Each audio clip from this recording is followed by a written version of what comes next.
What's going on, guys? Welcome back to RC Everyday. So, we haven't done a Tamiya time video in, I think, since June of 24. I only did a couple last year. Kind of took a break on the Tamiya stuff. And, yeah, I don't know. They got the shop all clean yesterday and last night. Spent a little time on eBay, finding more vintage Tamiya stuff. So, I've been thinking about something to work on. I've been trying to clear my palette a little bit with the shop, trying to make some space. And remember back, I don't remember what episode it was. Apparently the last 3 Tamiya time episodes were episode 22. I don't know what happened with that. So I corrected that on YouTube, but this one was back in 2023, I think November, December. This was a TA02 with the full FRP chassis. I had all of this awesome vintage aluminum stuff on it. Front, like, anti-wrap bar things and all kinds of cool parts that I hadn't seen in years. A clear Cirrus servo, and I tore it all apart, started trying to clean it, and I just didn't know what to do. We had some broken pieces, and it's typical with these. I'm going through my parts bins. I'll show you a little bit of that stuff. And I've got new in the package Celica wheels. This is 95. Got a bunch of stuff, but these are the tires and wheels that came with it. I'm looking for gearboxes. I'm thinking, I really don't have a choice. I'm thinking I'm going to go back with red gearboxes because that's all I have. I have 2 of the gray colored rear sets that are brand new that I got when they were being clearanced out. But the only thing I think I can piece together a complete set is in red.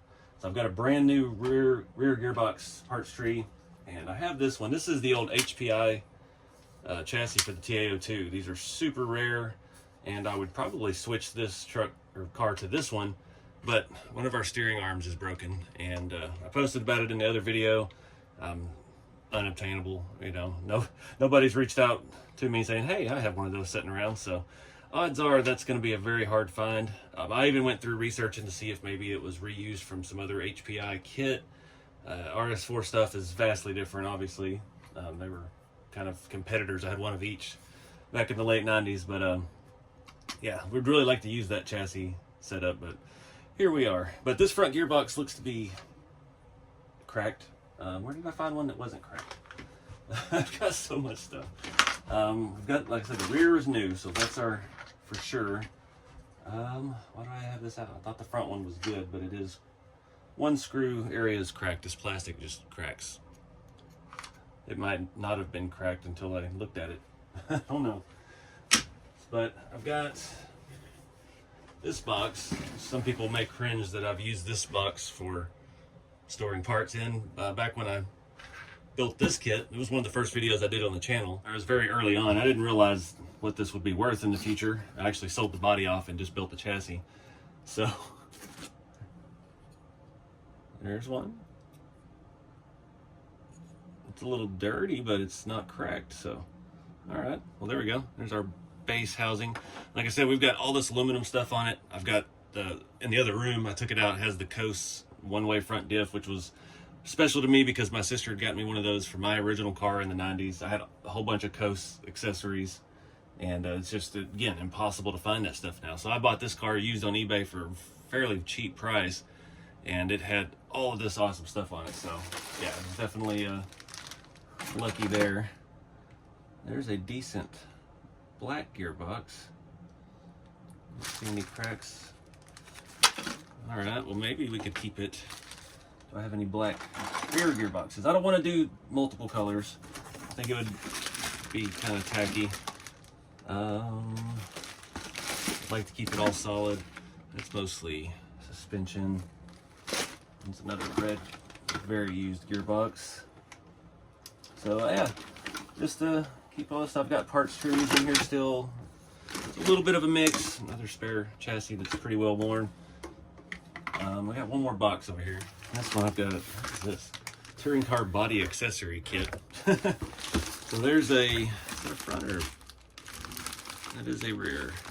Yeah, it's got the cutout for the motor. There's a rear as well. And another entire car.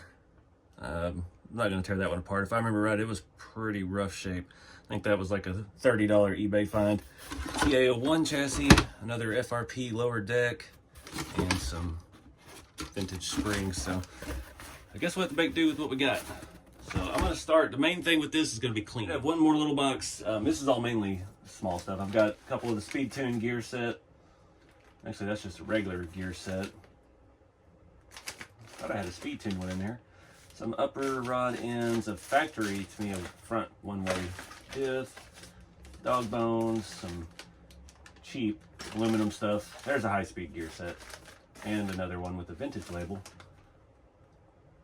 What's the date on that one? Oh, I don't see one. See one on either of them. The newer one, 2018. They still made this stuff. This one is $19.99. You can tell the packaging is very different. This sold somewhere for $9. That's cool. Some stuff like that, it's almost to the point it's hard to open. Got some body mounts. There's some more control arms, body mounts, more cheap aluminum. But yeah, it's just neat to find the vintage packaging. I'm still kicking myself. A few years ago, I bought a set of the fluorescent yellow control arms, the parts trees, and I couldn't bring myself to open it. I wanted to build a car with that so bad ever since the 90s, and I ended up selling them because they were worth so much money. It's like, still kicking myself about it because I really would like that now. But anyway, so we're going to tear this thing apart. I'm going to clean as I go. We'll start probably with this front gearbox. I'm going to clean it up and start building it out. I've got that front one-way diff, and I've got all the other gears over here. This needs everything to the wire on the servo cleaned, to the prop shaft has something on it. It's one of those lightweight ones, but it's covered in a heat shrink. So it's a little dirty. It does not appear I have an unbroken top cap for the front, except for the one that actually came off this car, and it does have a hairline crack. Dang it. I'll dig around and see what we can find. This did also have the urethane front bumper, missing the urethane, and I know when I cleaned the shop yesterday, I threw a piece of that away because I didn't think about what it was. So that's always fun. Again, another kind of valuable aftermarket part. Very hard to find, at least here in the United States. So anyway, I'm going to put on some music and get to work on this thing.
guys, so we're at the point in the video where I wish I hadn't started it. I had to go pour a drink and regather my thoughts here. I am not loving the red gearbox. The other ones are just filthy and nasty. There's no other option right now, so it's yeah, that's where we're at. Lots of issues. So the CVD shafts on this are a different length. The whole cup assembly here is different than a factory one.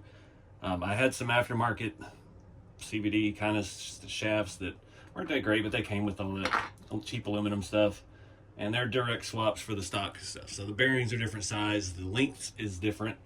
You saw I put these in the vise and tried to bend them as best I could. This is pretty much just going to be a display car. Obviously, I didn't even grease the gears or anything. Just wanted to clean it up a little bit. And now I see a spot I missed on that lower control arm. These things have so many little nooks and crannies in them, it's hard to get everywhere. I got the toothbrush out, but it's only able to get so far. So I tried to clean up this chassis. It is hammered.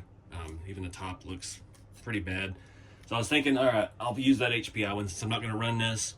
But the steering setup on that is completely different, and I don't think I'm in the mood to adapt any of this steering stuff to that chassis.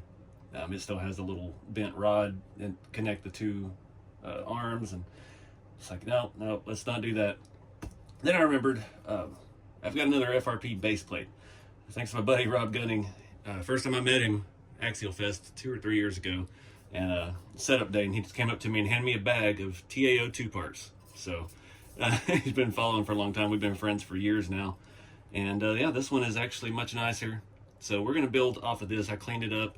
Still scratched, but not nearly as bad. This thing is just somebody, I guess they had a curb they kept jumping off of with the yellow paint, maybe. That's all I can figure. But all the rest of the stuff is good.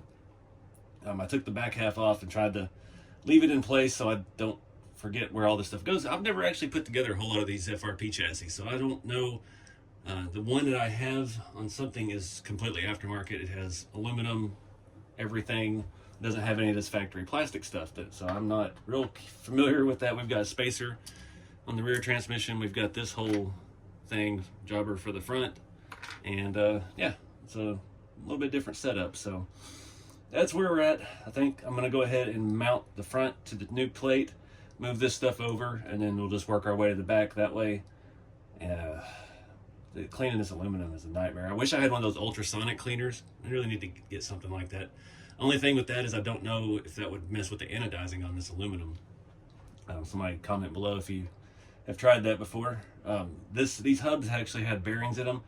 The car was missing ball bearings on pretty much everything that wasn't aftermarket. So the everything in here had a brass bushing, a plastic bearing. It was just a hodgepodge mess. But these bearings up here, the ones on the bottom, I guess just were dry. They were actually non-sealed bearings. I've got gun oil out, and I was actually able to get those to free up, and after cleaning everything out, cleaning the races and all of that, was able to reuse them. Everything is working pretty good other than our bent CVD shafts. And those are the tiniest little shafts I've ever seen. I don't know how they got bent. I mean, none of the aluminum pieces are bent, so it wasn't a collision based. I don't know if it's just something happened over the years or what. The rear ones are matching. I'm not going to mess with those. They're good. So I do have a body coming. I don't remember what wheelbase it is. I might put it on this chassis just because I scored deal of the century. It'll be an upcoming video, another Tamiya time video when it gets here, if it's as good as it looked. But I got another Tamiya Mercedes with the box, the body set box, but it's already painted. And it's, like the quality of my Tamiya cars. They're good, but not perfect. I only have two cars, I think, in the fleet, 3 that are flawless. And some of those are back in the house in boxes. Most of them have some road rash and stuff. Somebody got it and built it real nice and drove it once and be like, no, not for me. And then it sat on the shelf. That's how I like to find them. This body looks like that. I think the Mercedes emblem on the hood is broken, which I have another Mercedes over here with got a horrible sticker job, but it's missing the Mercedes emblem. I was hoping I could steal that off of, but it's the D2 graphics, the livery, with the box. I got it for $46. With shipping, it was like $70. So yeah, look forward to that in the upcoming video. So anyways, enough talk. Let's get back to work. And yeah, see if we can make this thing look a little more presentable.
Well, I thought this would be a fun little project. this, this is day two. I had 4 hours yesterday, probably 3 honest hours today. But it's all back together. Again, we're still missing some stuff. I don't think I'll ever be able to find these specific CV shafts for this arm setup. I've been told by some other people that these are Kose arms and knuckles and hubs. I don't know that for a fact. I never had those growing up. I've got to figure out this link system, I don't remember how that mounts to anything to add the extra support for the upper arm system. But having this piece, I mean, that's just links and stuff, so I have to do some research and look at photos of that. But I'm pretty happy with it. Threw these old HPI wheels on. The other two are scratched up a little worse, but this is the pretty side. The shocks need some work. They have a weird ball-in type deal where they don't come out. It's actually kind of locking the shocks in where they can't move front to back at all. It still feels fantastic. I took the things out, sitting a little high in the front. Probably I'll just put them away. Probably add them back once we get a battery and stuff in it, and the motor. Big thing we're missing weight-wise. I don't have any more of that actual TA02 urethane to stick on there. I had a cut-off piece that I could have made work, but I threw it away the other day. Added stuff, changed the gearboxes. The front one again was used. It's got like some paint splatter on it from something, but it's not cracked, it's not broke. And the top FRP plate, it's just got residue and fading and stuff. I could probably like sand it and polish it, but I already got enough time into this thing. But got the steering stuff all set up, everything looks and works good. That servo actually kind of buffed out a little bit with the cleaner, so it's actually even more see-through now. It actually looks really nice in there. Threw a metal motor mount in there. I've got a couple of those laying around for some reason. Rear shocks and stuff are working good. Another thing I'm missing is the sway bar. I don't know, again, how that actually attaches, if there's even an attachment point on these arms or anywhere how that worked. But we do have the bracket, which again, another rare part. So have this in the collection, and we'll find stuff as we go. Swapping out that FRP bottom plate. It's a lot less scratched up than the old one, but I really was happy how the arms really shined up. I thought about trying to like sand this and clean it up, but it is what it is. I've also replaced pretty much all the hardware with new M3 stuff with metric heads instead of Phillips. Had to leave a few Phillips screws in it. This is huge up here. I don't have any non-scale screws that were long enough for that. One thing that was funny, the car kind of rolled and stuff and felt good. The shocks and stuff all felt good when I got it. It was just really, really dirty. Upon taking the rear gearbox apart, there was no bearings on the main diff gear. And it does have the aftermarket ball diff in it, which felt pretty gritty, but I wasn't in the mood to try to take that apart and clean it and deal with those little balls in there. So yeah, I hope I put the front one, yeah, I've got the front one-way diff in the proper way. I checked that before I did that, but I've done that before, built a whole car around one of those, and then oops, it's backwards. It's only one way in reverse. But yeah, luckily I'd cleaned up the shop a couple days ago, got all my hardware in order, so I was able to replace all these with these flathead M3 stuff with newer, nicer stuff. I had a good assortment of sizes to make it all work, and yeah, don't know what'll come of this. Like I said, I've got a body coming. Might could throw it on here. We'll just have to see. Every time I get a body that's still in the box, I like to keep it in the box. I've got a room full of them in there, so we'll get it out and do some stuff with it once it arrives. I also did score another FF01 chassis. If you're not familiar with those, it's basically a front-wheel drive only TA02. The motor hangs way out in the front. They're pretty scarce. Ampro Engineering, we did a Tamiya time last year or year before. He's making aftermarket parts for it because you cannot get the gearboxes and things like that. And I did some crash testing on that for him. I've got 3 of those that need to be rebuilt now, including the one that I have his stuff on that I broke in half, smashing it into a wall. But those are a lot of good Tamiya time videos. So I used the Cow RC premix parts and chassis wash on everything. Toothbrushes were priceless. I screwed up at the end when I was doing the rear diff, and I cleaned the gear with that, and then I got grease all in the toothbrush. So luckily I had another one that wasn't too dirty. Need to go pick up a pack of old toothbrushes for just cleaning RC stuff, because it really does work. Getting into those little cracks in these plastic and these details and stuff. Yeah, it's quite handy. So I think that's it. Appreciate you guys watching. Hope the Tamiya time videos y'all still like them. It's been a while since we've done one. You can see these wheels are pretty scratched up on the edge, but I think I got that set of 4 of these, but the tires are actually still soft. They're not hard like the ones that were on it. Were very dry rotted. But yeah, I think I got those for like 12 bucks or something. I was like, that's just cool. It's period correct. Two of them are really clean, and but the tires are glued, so it'd be a good runner. So anyways, yeah, this is stuff I grew up with. I just like trying to keep them alive, and maybe we'll do another Tamiya collection walkthrough at some point after we get these new rigs, and there's still a lot of interest in it. But yeah, get out there and do something fun with the hobby, guys, whatever that may be, and keep the scale. See you all in the next one.